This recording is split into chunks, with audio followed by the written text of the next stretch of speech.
Olá, você gostaria de conhecer a doutrina dos espíritos de uma maneira mais agradável e dinâmica? Então fique comigo.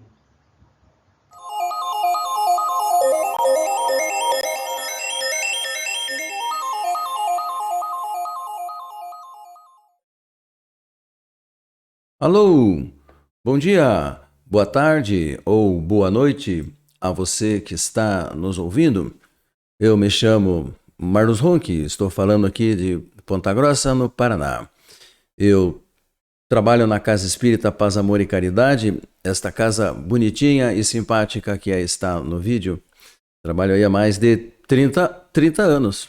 O objetivo de eu estar fazendo este vídeo e os demais que nós já fizemos é transmitir os ensinamentos da doutrina dos espíritos para todos aqueles que estiverem interessados. O nosso principal objetivo, eu sempre gosto de enfatizar isso, não é esgotar o assunto, não. Nós queremos chamar a sua atenção, despertar a sua curiosidade, para que você mesmo, vocês que estão nos assistindo, possam ir até as obras básicas ou as nossas obras literárias e aprender mais a respeito da doutrina dos espíritos. Nós temos certeza que a doutrina dos espíritos nos traz conhecimentos maravilhosos que mudam a nossa vida, mudam a nossa postura diante da vida. Nós estamos fazendo um estudo do Livro dos Espíritos e já estamos na segunda parte, que fala do mundo dos espíritos. Estamos no capítulo 7, que fala sobre preparativos para a reencarnação. E este já é o vídeo de número 38. Que beleza. Então está aí, ó, Livro dos Espíritos, pergunta 330. Os espíritos sabem em que época reencarnarão? Pois é. Então vamos descobrir se os espíritos sabem em que época eles reencarnarão. Vamos iniciar contando a história A Flor dos Deuses. Essa história nós tiramos aqui do livro A Arte de Recomeçar. O autor é Leon Tolstói e a médium é a Cirineia Yolanda. E é uma história maravilhosa. Eu tenho certeza que todos vão gostar. Então, havia um homem em Roma que morava em um bairro pobre. Ele era um mago. Ele sabia lidar muito bem com ervas, com poções, né? Com chás. E ele era bem conhecido no bairro, ou nos bairros pobres de Roma, né? E era um homem da época, né? Era um homem que queria crescer, queria enriquecer, queria ter uma vida boa, né? Ele lutava para isso. Mas embora os seus grandes conhecimentos, ele era um homem pobre e habitava em um bairro pobre de Roma. Porque os seus clientes eram todos pobres, né? Procuravam muito o mago, mas o pagamento é que era difícil, né? E ele, de certa forma, se irritava com isso, mas sempre tinha a esperança de que algo ia acontecer na vida e que ia dar uma guinada, né? E não é de ver que numa bela tarde, para uma bela liteira na frente da sua casa, e uma linda jovem romana, uma patrícia, vem em direção a ele. Pede para conversar e entram na sua pequena e humilde casa. Essa jovem, de imediato, vai falando para ele o que ela deseja. Conta para ele que ela quer uma porção, um filtro, como eles designam, né? Um filtro, uma poção que tivesse o poder de fazer com que um determinado homem se apaixonasse por ela. Nossa, o mago, quando olhou aquela mulher, toda a sua beleza, olhou para ela e disse: mas senhora, a senhora tem o poder de fazer qualquer homem se apaixonar. Por que tem que ser exatamente este homem? A senhora poderá ter qualquer um na sua vida, né? Ela imediatamente desconversou e disse para ele que ele não tinha nada com isso, que ela queria saber se ele poderia fazer esta poção, este filtro, né? Ele olhou bem para ela, percebeu que não ia adiantar argumentar, ela estava bem decidida naquilo que ela queria fazer.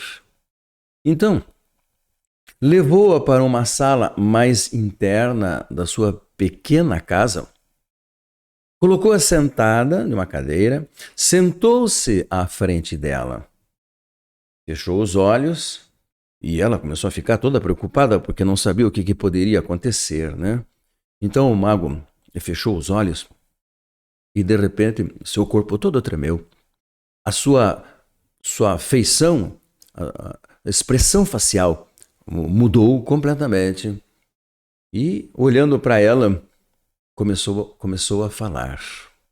Pois é, eu entendo bem, as dores do amor de uma mulher, porque já fui mulher em vidas anteriores. Era uma entidade que estava falando, né, para o médium, para o mago, né? Mas a jovem romana não tinha conhecimento de nada disso, espantou-se, mas ouviu. Eu estou vendo que você está pedindo um filtro para que possamos, para que você possa ter o homem que você ama nos braços. Mas eu gostaria de dizer para você que temos alguns riscos que você precisa saber. Primeiro, esse filtro, ele só é possível ser feito com uma determinada flor, que é raríssima, que talvez o meu servidor, estava falando do médium, do mago, talvez o meu servidor leve muito tempo para achá-la.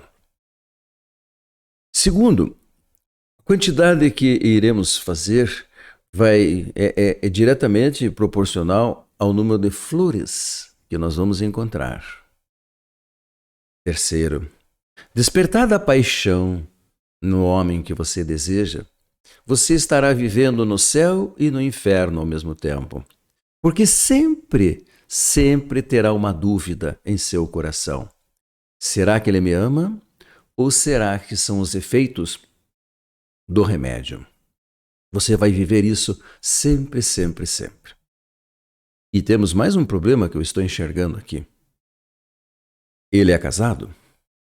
E você também? E pelo que eu estou vendo em seu coração, você também deseja eliminar a ambos, o que vai te custar uma bela quantia. Está disposta a enfrentar tudo isto? Bom, a jovem não pensou muito. De imediato já respondeu: eu não tenho o que pensar. E eu quero, pode fazer. E pagarei regiamente. Pagarei o que vocês me pedirem. Então a entidade olhou para ela e disse assim: bom, você vai ter que pagar para o meu servidor, realmente. Mas eu tenho um pedido para te fazer. Despertada a paixão, conquistada o homem, a sua primeira noite de amor, você vai se lembrar de mim e eu estarei lá presente. É interessante, né? Essas simbioses dos espíritos. E isso acontece no nosso dia a dia, muito mais do que nós imaginamos. Espíritos se servindo dos encarnados para os seus prazeres da matéria, né? Bom, feita esta conversa, feito este acerto, a entidade afastou-se, o mago reassumiu o seu controle, a sua lucidez, e a jovem romana presenciando tudo aquilo, né? Ficou um pouco assustada e daí se despediu, montou na sua liteira com os seus escravos, né? Era uma mulher muito rica, né? E foi embora para o seu palacete. De imediato, no outro dia, o mago saiu de Roma à procura daquela flor. Ele já havia estudado muito a respeito dessa flor. Pergaminhos antigos, outros magos que ele conheceu, todo mundo falava dessa flor. O problema era encontrá-la. Então ele saiu. Saiu e foi para as montanhas que existiam por perto e procurou muito, até que conseguiu encontrá-la. Uma única flor.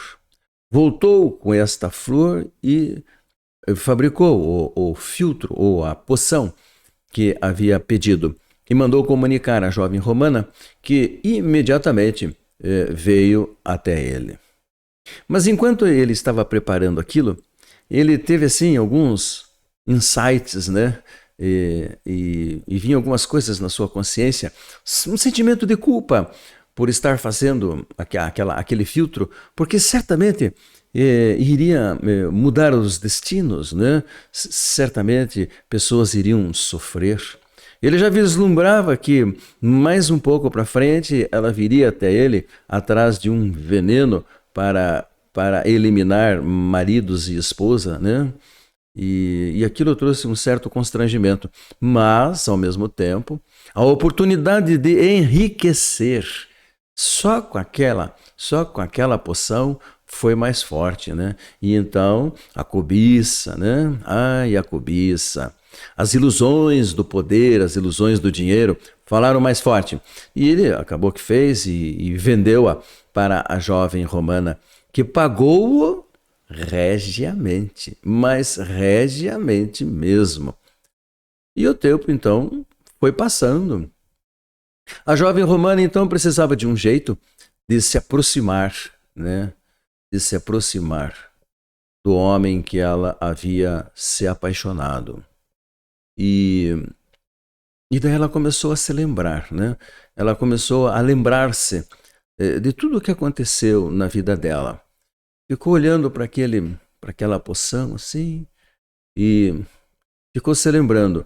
Ficou se lembrando de quando ela era criança, uma criança pobre, que vivia em uma fazenda com o seu pai, que era um empregado, e um empregado que soube observar a filha que estava crescendo, percebeu a sua beleza natural e tentou escondê-la, protegê-la dos homens até uma determinada idade, porque sabia o que aquela beleza podia despertar, principalmente nos romanos, né?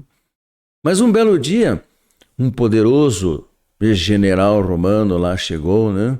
Olhou para ela e pediu ela em casamento para o pai dela, né? E ofereceu uma soma muito grande de dinheiro. E o pai cedeu-a, vendeu-a, né? Com a promessa de que ele iria tratá-la muito bem. Era ainda uma meninota, né? Uma menina no corpo já de mulher. Mas ele soube tratá-la muito bem.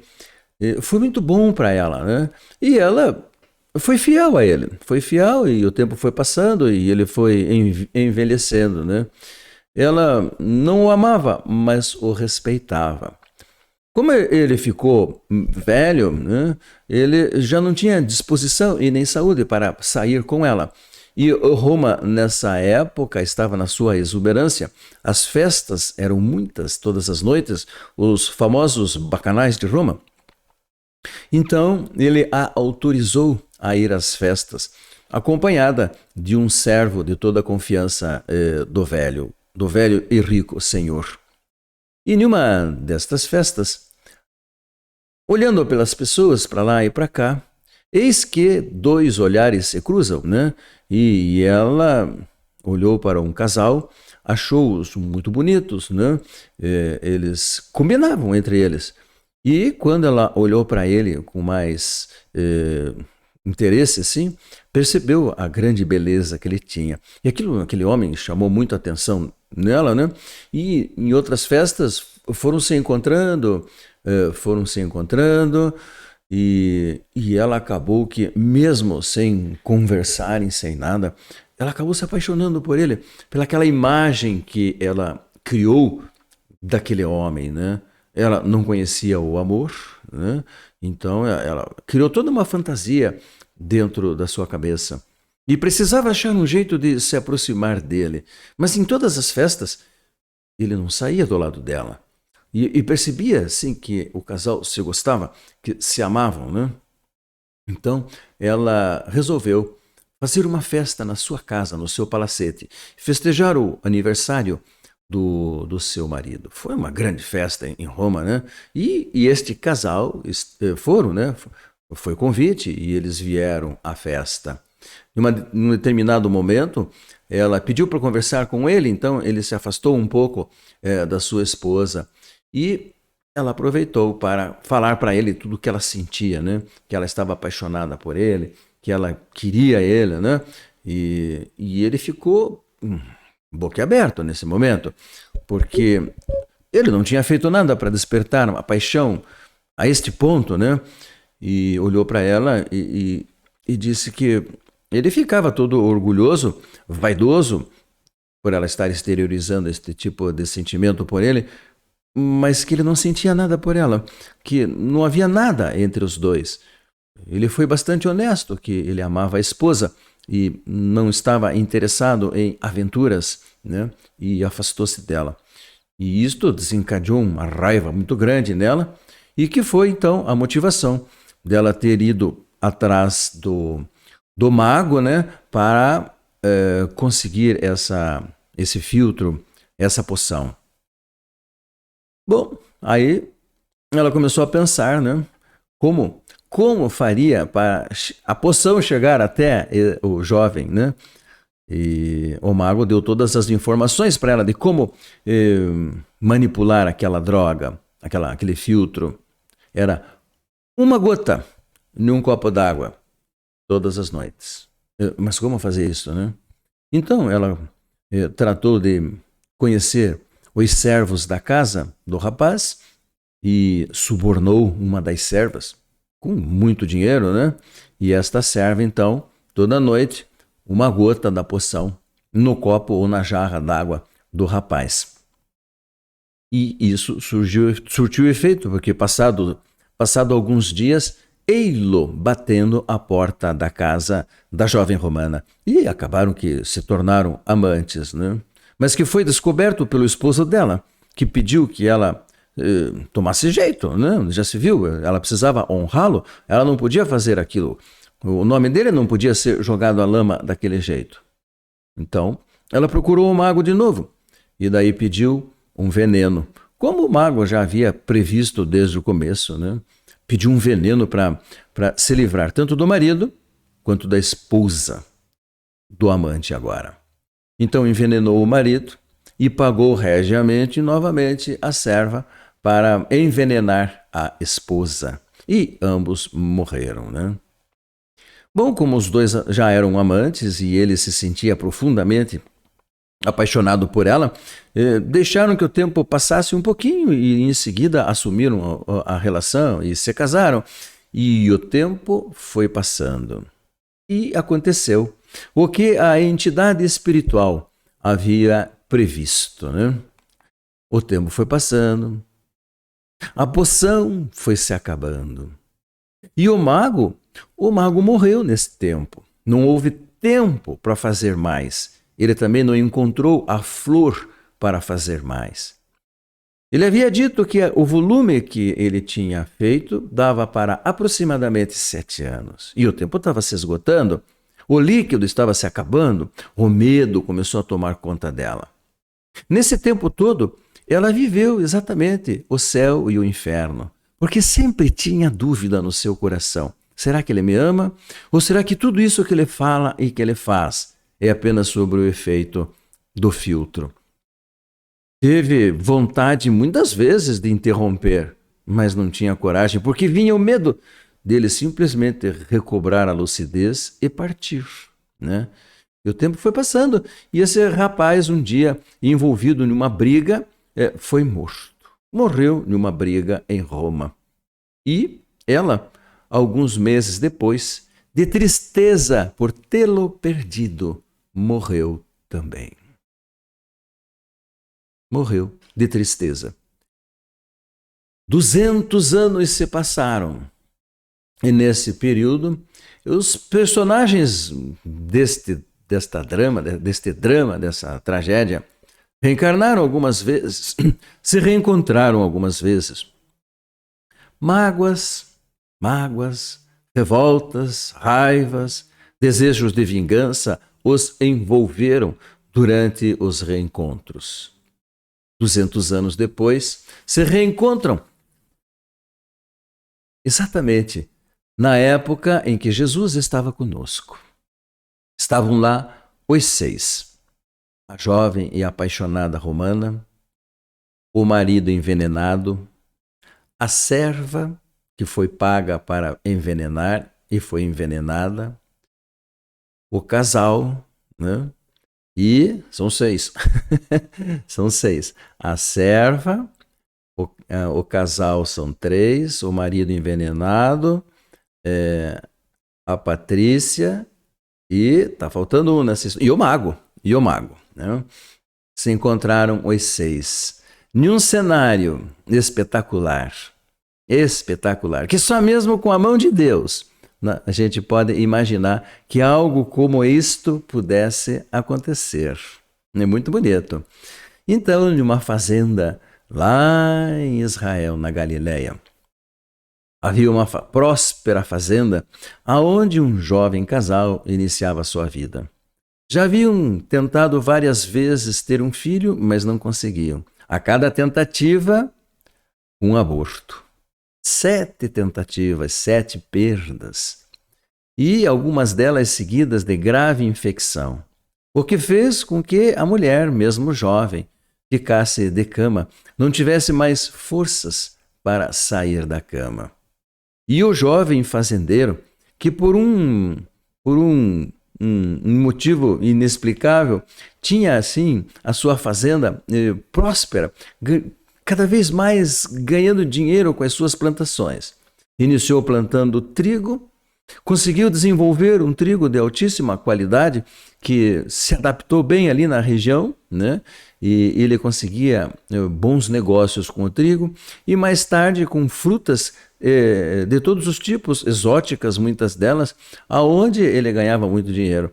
E ele foi enriquecendo. Eles realmente ficaram ricos, né?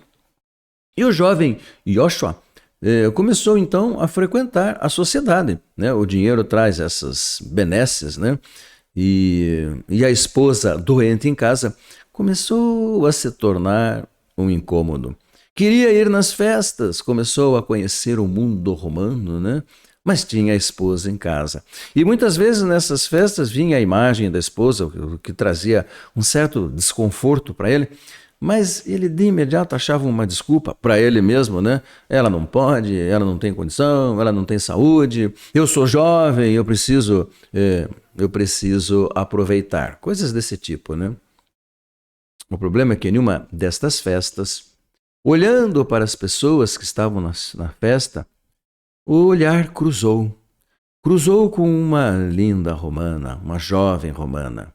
E 2 séculos de emoções vieram à tona.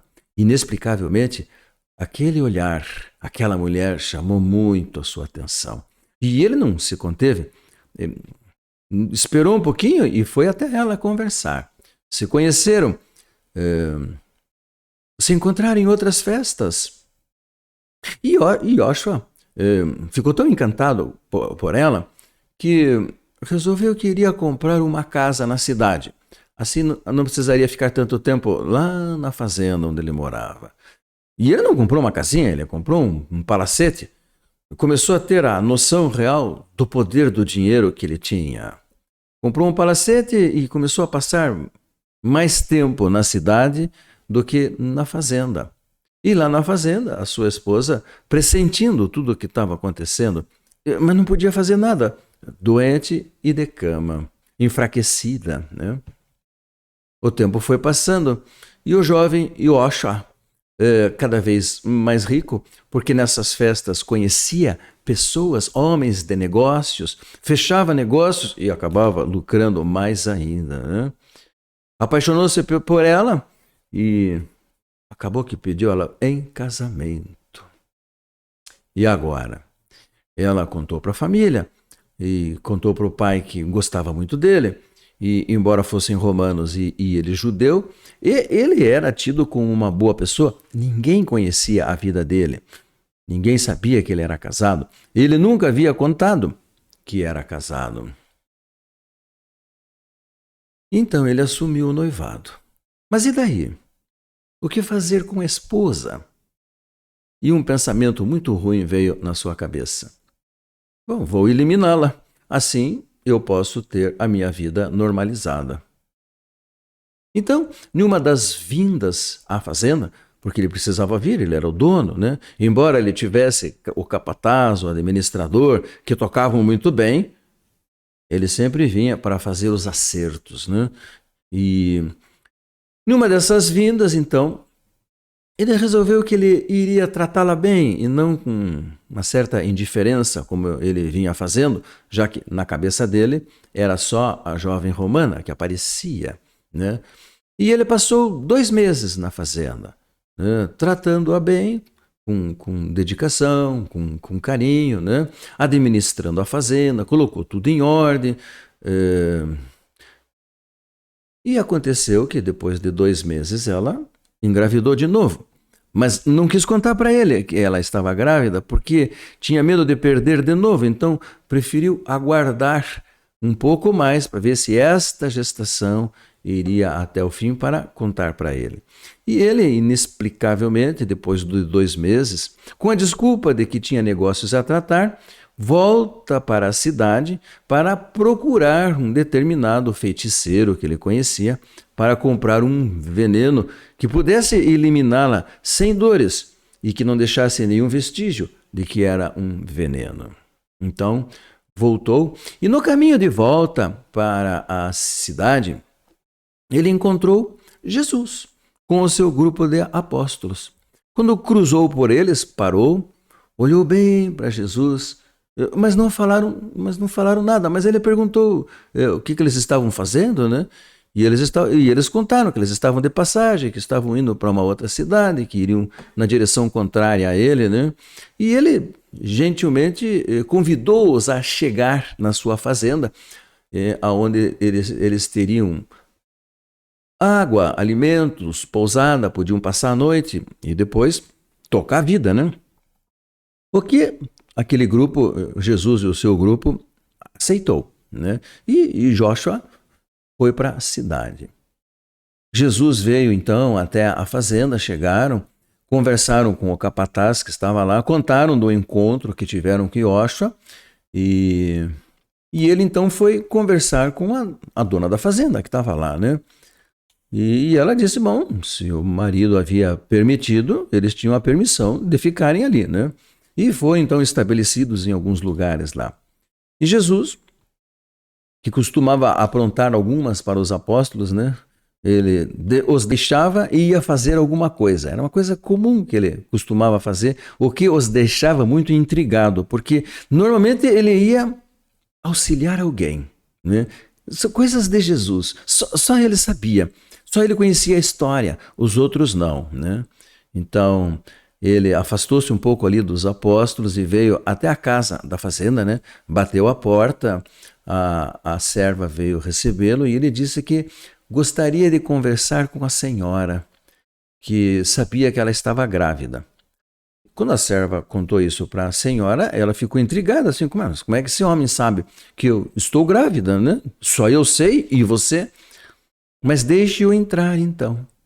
Então Jesus entrou no quarto dela, chegou bem pertinho, olhou para ela e ela de imediato se sentiu diferente, né?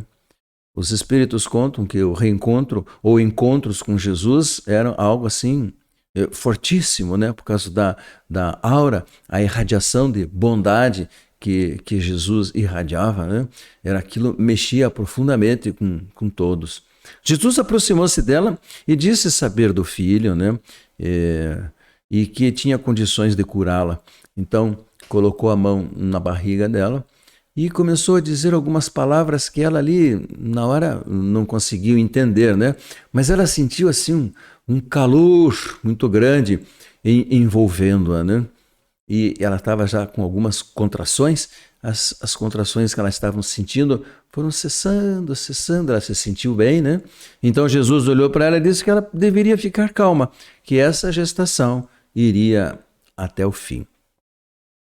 E depois disso, ela tornou-se uma cristã, porque no outro dia ela levantou-se se sentindo bem, foi ao encontro de Jesus, e nos outros dias também foram se encontrando, e Jesus foi falando para ela, como falava para todas as pessoas que estavam ao seu redor, falando sobre as belezas da vida, explicando sobre a reencarnação que nós vivemos muitas vezes, explicando sobre o reino de Deus, que ele falava muito, que não era um lugar, mas era um sentimento dentro do coração, era uma conquista de cada um, né? Falou sobre o amor, como esse sentimento é importante, que nós estamos na Terra justamente para nós aprendermos a nos amarmos uns aos outros e nos amarmos também, né? E os dias foram passando e ela ficou muito tempo ao lado dele, ouvindo, vendo o seu trabalho junto aos pobres, as curas, as suas palavras, as suas mensagens. Aprendeu muito e virou cristã mesmo, né? Virou uma divulgadora, certo?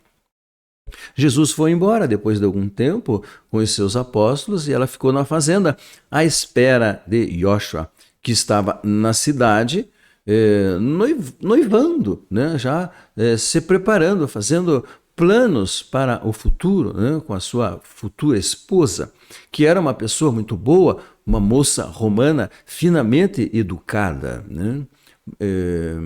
Então, quando resolveram e fizeram todos os planos, volta à fazenda, já com o veneno na mão, né?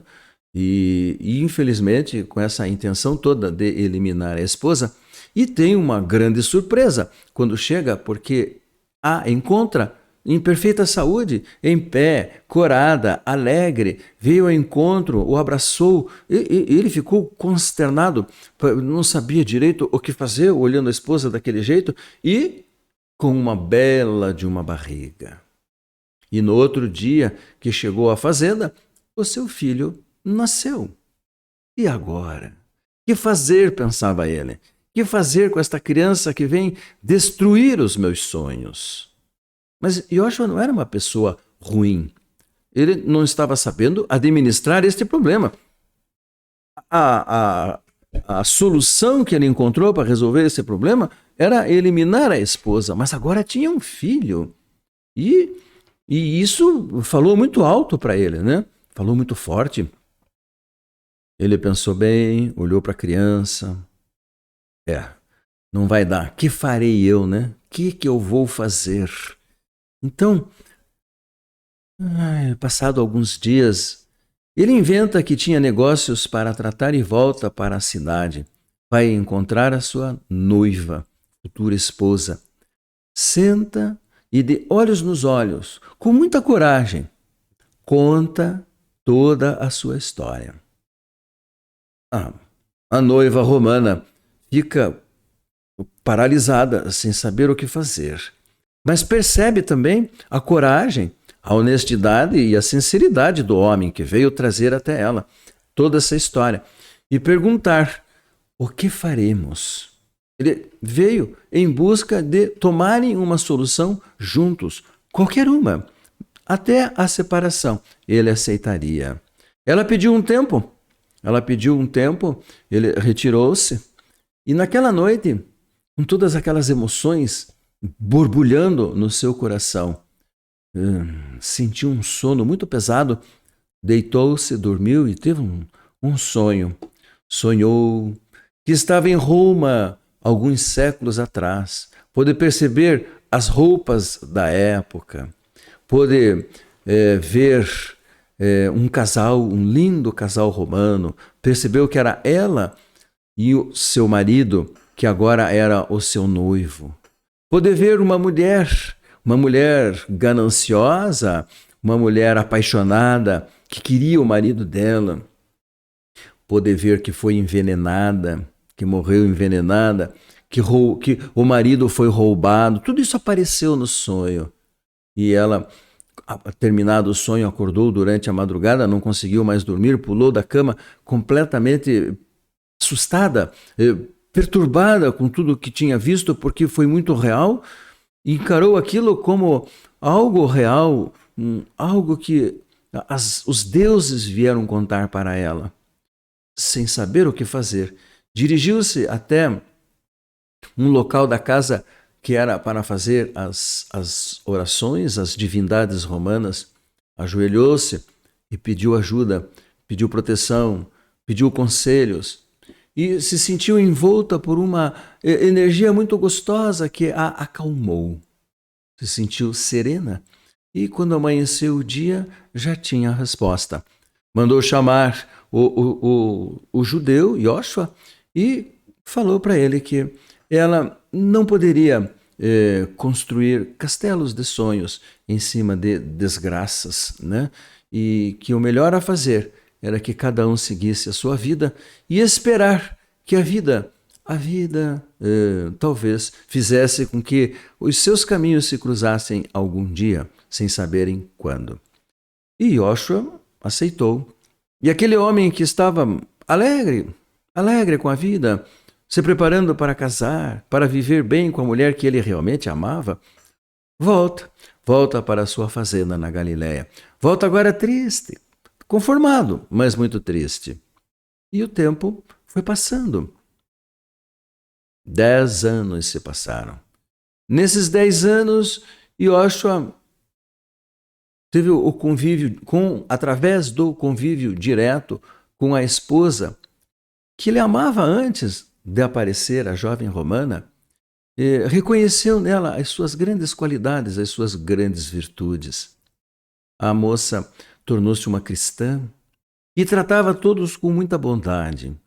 A fazenda de Yoshua virou um centro de difusão do cristianismo. E para lá, muitos vinham atrás de um abrigo, de comida, de alimento, de abrigo para passar uma noite, para continuar uma viagem. Muitos vinham atrás das palavras de Jesus, que Yoshua aprendeu com a esposa, e ambos difundiam as palavras, ambos contavam de Jesus, contavam das histórias de Jesus, né? E ele, nesse tempo todo, aprendeu a gostar dela. Não era a mesma paixão, mas ele a admirava, aquela mulher maravilhosa, né, que tratava todos com tanta bondade. E nesses 10 anos, a jovem romana, depois de ter contado para o pai das coisas do judeu, né, o pai, muito revoltado com tudo, exigiu que ela se casasse com um oficial romano. E ela casou-se, né? Não tinha outra opção, né? O pai estava impondo o casamento.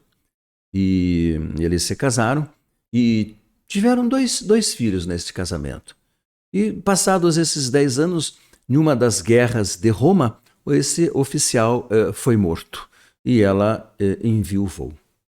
Na fazenda na Galiléia, vitimada de uma súbita doença, de uma febre inexplicável, a não mais jovem, né, esposa de Yoshua também desencarnou, faleceu. Então ficou Yoshua sozinho com o seu filho. O filho, que foi muito difícil, né? Foi muito difícil, porque desde o começo, desde pequenininho, havia assim uma certa antipatia entre os dois. Eles não sabiam, não tinha como explicar, mas havia uma grande antipatia entre os dois. E Yoshua teve muitos problemas para educar a criança, né? De antemão, eles já sabiam, porque Jesus havia orientado que eram problemas do passado.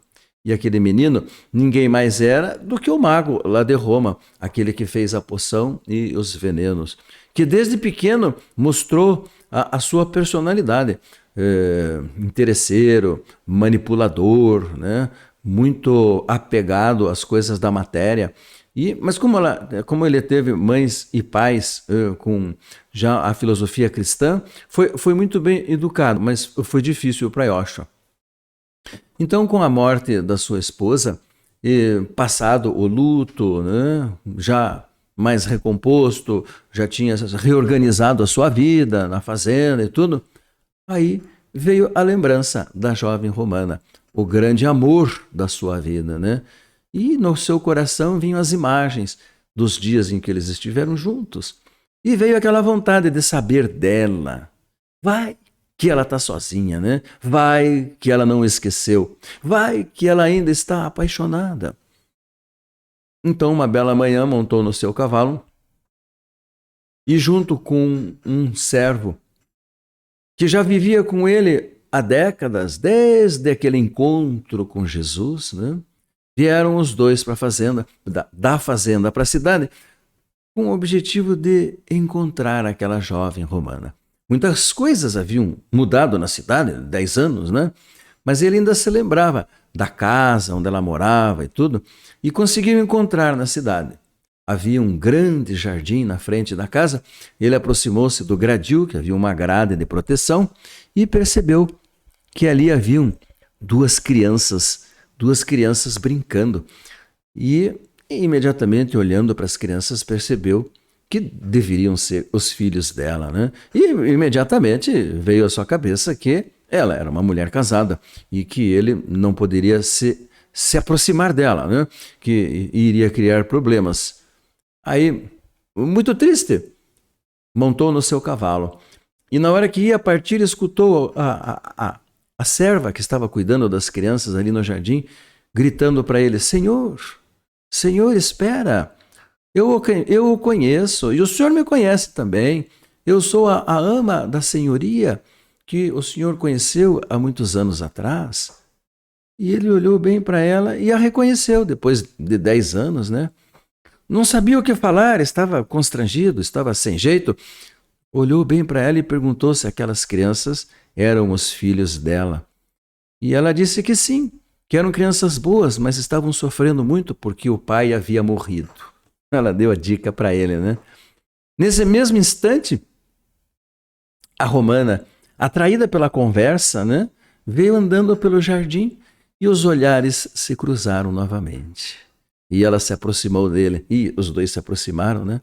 E ela então disse para ele: sabe, eu sonhei que você viria.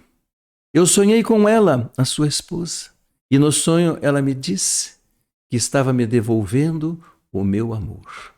Ela me disse que nós deveríamos reconstruir a vida, que nós deveríamos continuar a nossa vida juntos, né? Nos amando, aprendendo a nos amar, bem como Jesus nos ensinou. E assim, ele ficou ali olhando para ela sem saber o que dizer, porque ele também tinha uma preocupação quando ele veio até a casa dela, né? Ele pensava assim que vai que dá certo, que ela está sozinha, que ela ainda me ama, mas eu agora sou um cristão e ela é uma romana. Que, como juntar estas partes, né? E, então ela olha bem nos olhos dele e diz assim: não se preocupe, eu sei o que está te preocupando, mas eu também sou uma cristã agora. Então essa foi a nossa história. E Joshua, no final da história, ele faz um depoimento neste livro aí. Ele nos conta assim, que eles então se reencontraram, e se casaram e viveram felizes. Mas não felizes para sempre das nossas histórias. Eles viveram bem, eles se gostavam. Mas que não foi fácil, porque se reuniam no mesmo lar 6 personagens que durante muito tempo não se gostavam, queriam vinganças, se odiavam de certa maneira. E que esses 6 no dia a dia, sem saber por quê, havia implicâncias, brigavam entre si, né? Brigavam por coisas tolas, porque ali estavam os 6 personagens daquela grande tragédia de Roma, né? Ali estavam a jovem romana que apaixonou-se, que era a esposa judia. O jovem que despertou toda a paixão, que era Joshua. A esposa dele que foi envenenada e que ele casou agora de novo. O mago, o marido dela. O mago, o marido e a serva que foi paga para fazer a poção que envenenou e que foi envenenada. Todos eles estavam ali. 3 filhos de Joshua, Então, ele diz que a vida, eles viveram bem, eles se amavam, né? Mas que não foi fácil, porque aqueles três deram um trabalhão danado, porque havia muitas arestas entre todos eles. Mas que ele se sentia muito feliz, porque venceram. A vida foi longa e eles venceram. Então, foi essa a nossa história, a flor dos deuses. Voltando então, estamos aqui, olha, como todas as histórias que nós contamos, essa também nos traz algumas perguntas, né? Existem espíritos, por que não os vemos? Como é que os espíritos se comunicam? Por que serve a encarnação? Espíritos ouvem, falam, amam, odeiam. Então, essas perguntas, esses questionamentos, eles nos são trazidos lá na casa espírita, né? Trazem para mim, trazem para os trabalhadores da casa. Então, essa foi uma das motivações, de estarmos fazendo estes vídeos. Porque através das histórias nós respondemos muitas perguntas, né? Através as histórias são elucidativas e elas mexem com o nosso coração, principalmente quando Jesus está no meio delas, né? É muito gostoso. Este livro são 3 livros, né? São Homens Notáveis, eu tenho eles aqui, Homens Notáveis, Mulheres Fascinantes, A Arte de Recomeçar. São 3 volumes. Os 3 Tolstói conta as histórias de Jesus. São histórias maravilhosas que eu indico para todos, né? Porque isso só faz bem para o nosso coração. Nós nos livramos um pouco dessa sintonia do dia a dia, onde nós estamos ouvindo tantas coisas ruins, né? Ligamos a televisão, só vemos coisas ruins, notícias ruins. O nosso dia a dia é cheio de conflitos e de confrontos. Então, sentar e ler uma história dessa enche o coração de esperança, né? Renova as nossas energias para continuarmos o nosso dia a dia, a nossa jornada evolutiva. Então, eu indico para todos vocês a leitura destas obras. E voltando ao Livro dos Espíritos, na pergunta 330, os espíritos sabem em que época reencarnarão? Bom, eles pressentem da mesma forma que um cego sente o calor quando se aproxima do fogo. Os espíritos sabem que terão que retornar a viver em um corpo físico, assim como os homens sabem que irão morrer, mas não sabem quando isto irá acontecer. Na história que eu contei para vocês, no momento em que Jesus encostou na barriga da jovem judia, ele fala algumas palavras que ela ali na hora não entende.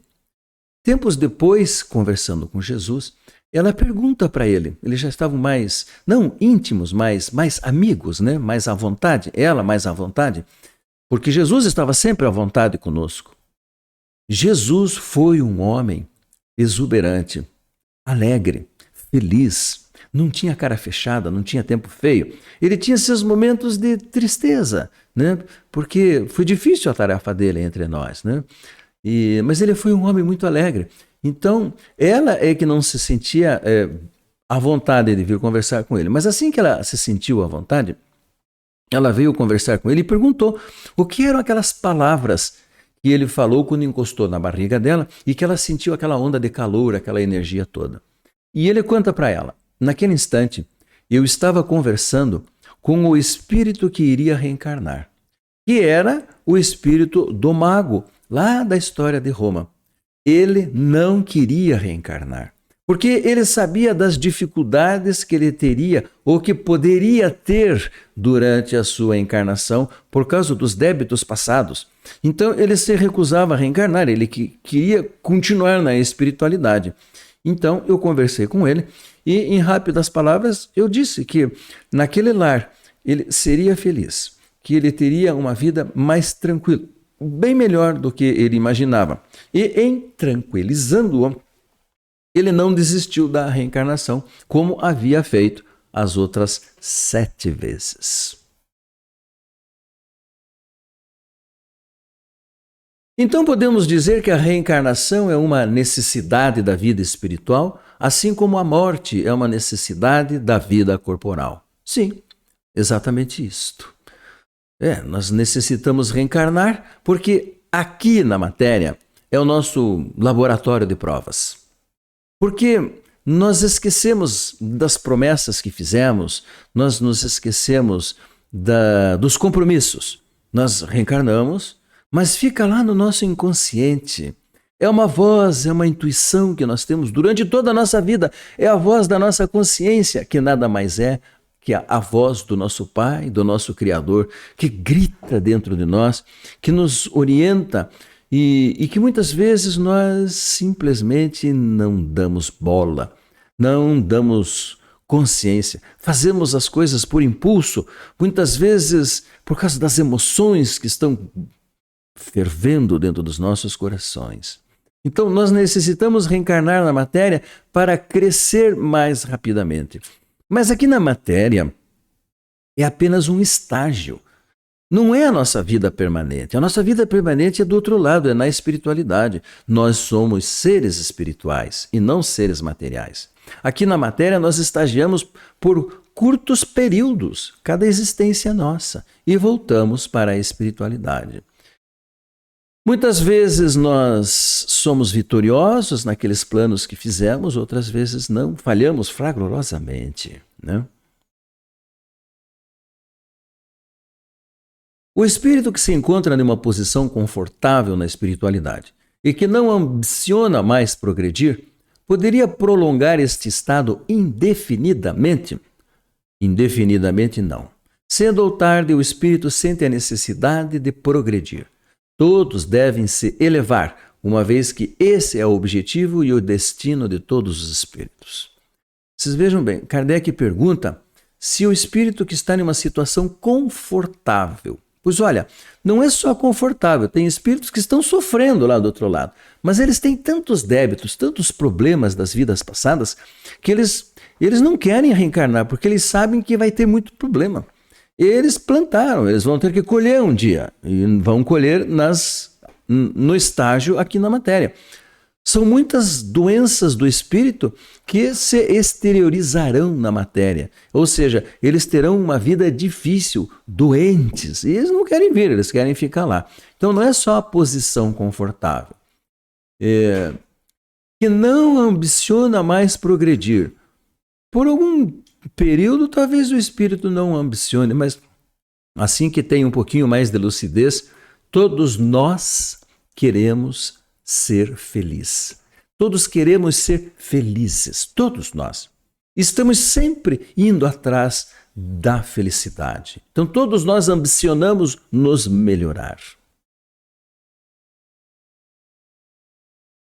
A união do espírito com um determinado corpo físico é escolhido com antecedência ou essa escolha somente acontece no último momento? É escolhido com antecedência. Ao escolher a prova pela qual deseja passar, o espírito pede para encarnar. Pede algumas vezes e outras vezes é compulsório. Lembram dos vídeos anteriores? Tudo depende do grau de evolução intelectual e espiritual de cada um. Quando não tem condições para decidir, nós temos amigos que decidem e que nos orientam. Quando já estamos mais lúcidos e despertos, usamos o nosso livre-arbítrio. Mas sempre teremos um orientador, nos ajudando nas escolhas, nos planos, nos projetos. O momento da encarnação, ele é acompanhado de uma perturbação semelhante ao do desencarne. A perturbação é muito maior e muito mais prolongada. Pela morte do corpo físico, o espírito sai da escravidão. Pelo nascimento, ele entra. Então, isso também é muito, depende muito do espírito. Se você tem um espírito que vem uma reencarnação compulsória, né, ele vem ao contragosto, né? Então vai se sentir perturbado, deslocado. Os primeiros tempos no corpo físico vão ser problemáticos. Às vezes são crianças irrequietas, choronas, irritadas, não têm sossego, não dormem, né? Adultos também. Se o espírito vem de livre, espontânea vontade, com boas tarefas, né? Então ele sente realmente sair do ambiente onde ele estava para mergulhar na matéria, aqui na crosta da terra, que nada mais, nada menos é do que o umbral. É um umbral. Antes da encarnação, o espírito sente muita ansiedade por não saber se terá sucesso nas provas que vai encontrar pela frente? Sim, muita ansiedade. Uma vez que as provas na nova existência retardarão ou adiantarão o seu progresso, conforme eles a suportem bem ou mal. Olha, esse é o receio de todos nós. Nós fazemos os nossos projetos, nós assumimos responsabilidades, né? Mas nós sabemos que nós teremos reencontros com espíritos que foram inimigos, né? Muitas vezes na mesma família, né? E lógico, a gente vem cheio de receios. Vai que eu não consigo, vai que eu ajo errado, porque nós esquecemos das coisas, não é mesmo? Nós não nos lembramos do período inter-reencarnatório, nós não nos lembramos das nossas encarnações antigas, não é mesmo? Então, muitos que não têm o conhecimento que a doutrina dos espíritos nos traz, estão vivendo como passageiros. Estão olhando a vida passando pela janela, estão deixando as coisas passarem. A doutrina dos espíritos, ela muda a nossa postura e nós deixamos de ser passageiro e assumimos a direção da nossa vida, do nosso veículo carnal. E tomamos decisões, né? Nós realmente utilizamos o nosso livre-arbítrio, assumindo sempre as consequências, né? Deus nos dá o direito de decidir, mas nós temos que assumir as consequências, boas ou ruins, dependendo das nossas escolhas. Terminamos mais um vídeo. Esse foi mais comprido porque a história envolvendo Jesus, essas histórias são sempre muito boas, mas compridas. E eu nem vou me desculpar por ter passado do tempo, porque essa história é maravilhosa. E não só essa, como as demais do livro. Eu desejo realmente que você tenha gostado da história, tenha se sensibilizado, se interessado, que eu tenha despertado o teu interesse, né, a tua curiosidade, para saber mais a respeito da doutrina dos espíritos, que nos ensina que nós vivemos muitas vezes, não vivemos uma vez só, né? Que somos seres espirituais, que a reencarnação é algo concreto, né? Que durante a vida nós nos reencontramos com amores, nos reencontramos também com pessoas que nos odiaram em vidas anteriores, com pessoas que nós nos implicamos em vidas anteriores, e que a nossa tarefa é aprendermos a nos amar, a todos nós. Quando nós aprendermos isso, realmente não precisaremos mais viver em mundos tão primitivos como é a Terra. Estaremos conquistando o direito de viver em mundos bem melhores. É um bom objetivo. Então, obrigado por terem me ouvido. Um abraço. Eu desejo a todos vocês muita paz, muito amor, muita alegria, muita harmonia em seus corações. Na realidade, eu desejo que vocês todos sejam felizes, muito felizes. Então, lutem para serem felizes. Até o nosso próximo vídeo.